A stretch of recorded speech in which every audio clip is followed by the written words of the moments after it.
Let's do a fraction times a whole number and show that it's commutative. Now, commutative means that you can do the same thing backwards and forwards. So, for example, addition is commutative because you can do 5 plus 3 or 3 plus 5. It doesn't change your answer. Subtraction is not commutative because 5 minus 3 is not the same thing as 3 minus 5.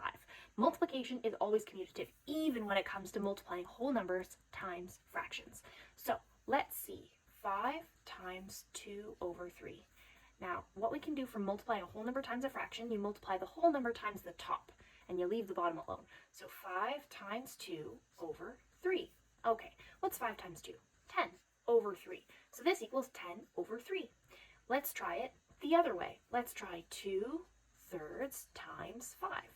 Okay, so in this case, you multiply the fraction top by the whole number, so 2 times 5 over 3 equals, what's 2 times 5? 10 over 3. Now let's flip this one more time so we can see how this also would work. What if I put 5 over the fraction and put 2 as the whole number?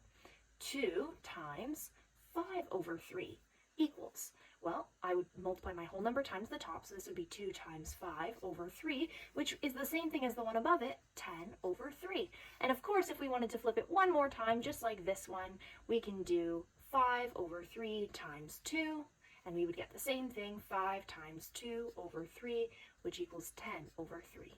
So as long as you end up multiplying the same numbers on the top, it really doesn't matter in what order they come in, because you still get the same answer, 10 over 3.